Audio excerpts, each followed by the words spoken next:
et cetera, et cetera, et cetera. I heard Opie responded, and that's good because like I know everybody wants Ray DeVito to do my show. Ray DeVito hasn't done his own show in 3 days.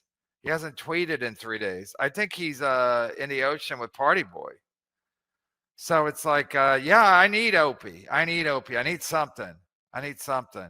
I mean, to fucking watch, you know, listen, I didn't even watch this clip. I know it's on Shuli's Anonymous.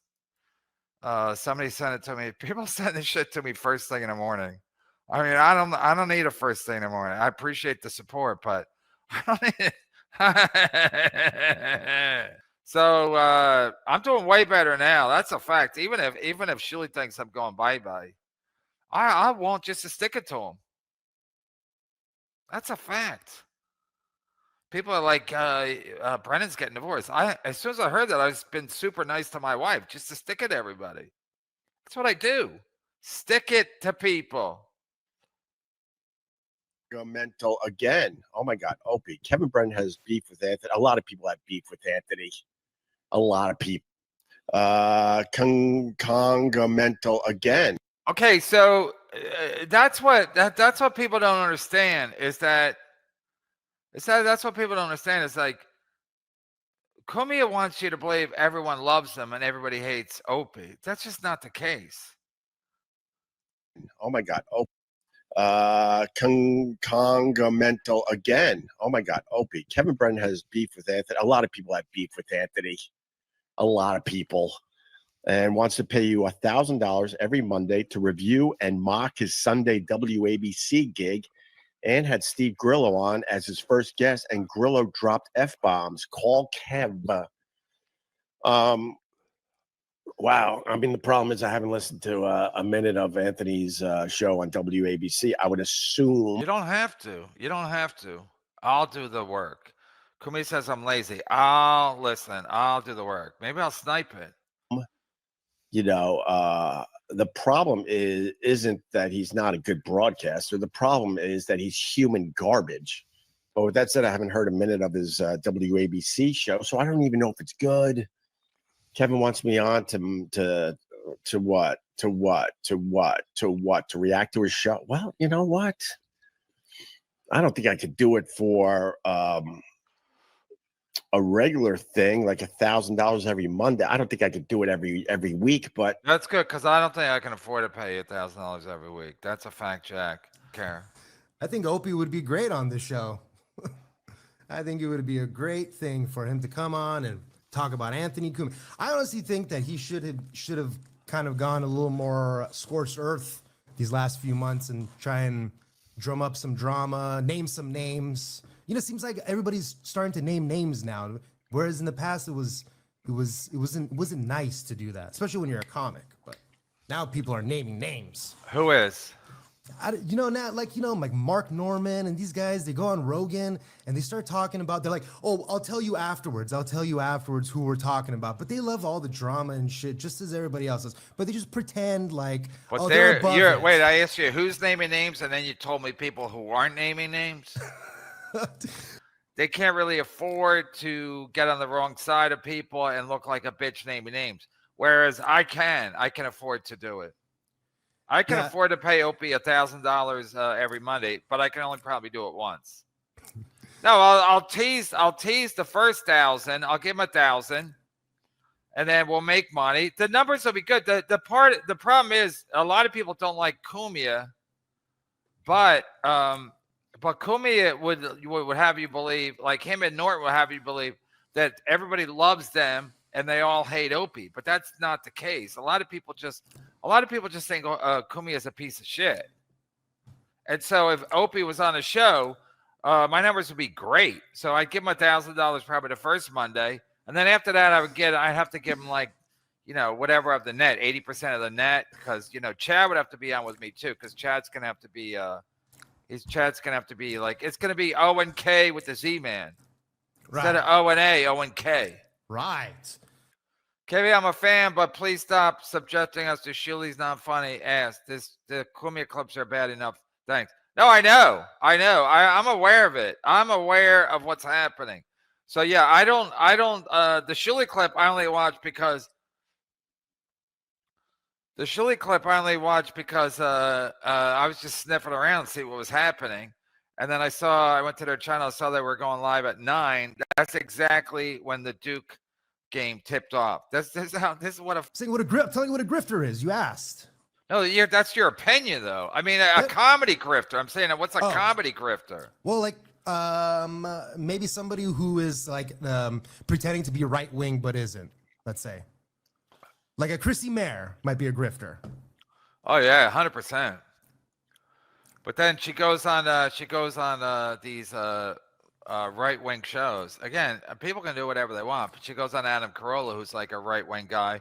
And again, that might be an aggressive take on his part because he lives in Malibu, where everybody's they're all woke and everything. So I'm not saying he's wrong to go up against all the left in California and Hollywood and Malibu. But Chrissie going there, Chrissie's probably like, I got a lot of hot takes. The problem is Chrissie don't have any hot takes, so she'll just basically she just gives the take that she's told. This is the take you should have, and then she comes on that show, and I don't think Adam Carolla is looking for Chrissie Mayer. But again, somebody suggests that maybe they're doing payola over there, where I pay guests. But he's doing a thing where you have to pay him to get on his show. And again, it might be legal because I'm sure it's legal because they did that. They stopped that with payola in the radio business. But in podcasts, you can do whatever the fuck you want. Huh. That I never heard of. I did watch the Carolla Chrissie episode. And, she was trying to make all these little jokes that either Adam didn't engage with or they went over his head. Permaseal finishing. I listened to Opie today while pushing dirt. I thought it was pulling bush. I listened to Opie today while pulling bush, digging up bush.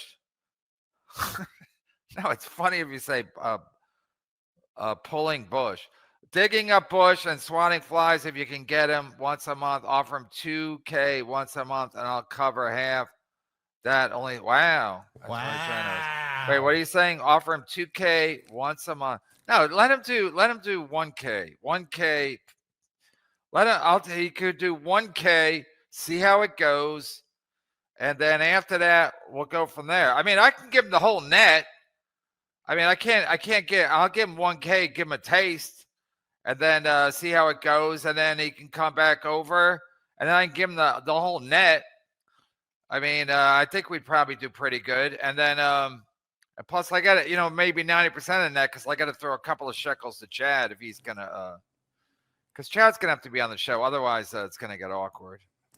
Just me and Opie, just me ring super tips. And I mean, listen, I hate to say this, but Chad's more diplomatic than I am, especially when it comes to comedic talent. Hey, he's friends with Shuli. Well, not that. Oh, well, I think you're obviously making a joke. No, but I mean, he tours with Swartz and he knows how to talk to these guys.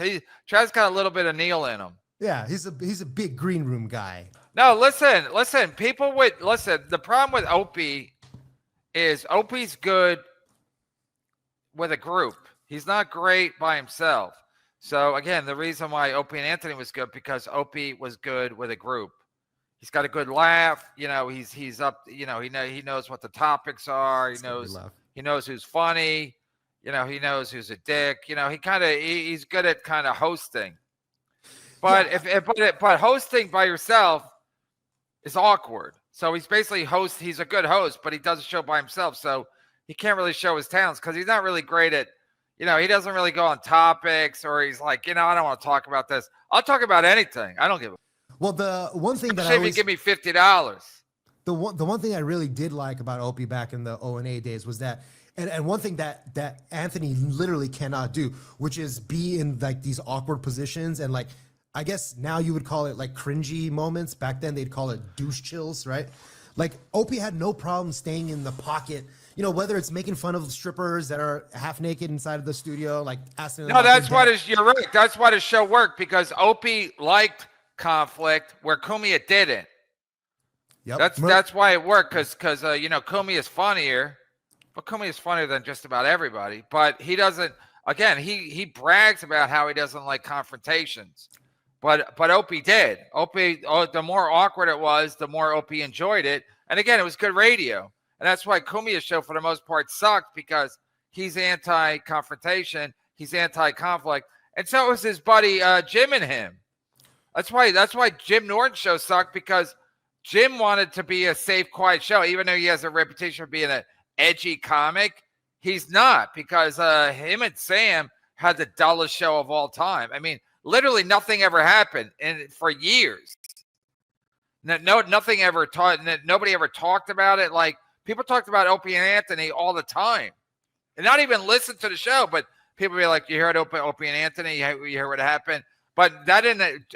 For years, nothing happened at Jim and Sam that anyone talked about.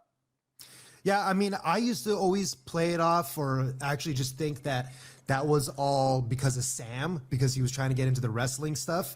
I never even thought about it ever being Norton's kind of idea, but it makes sense. No, Norton was the superior. Norton's the alpha on that show. Sam was basically his sidekick. Yeah. Even though Sam ran the ones and twos. But Sam denies it. Sam was like, no, I love conflict. But he knew Jimmy didn't.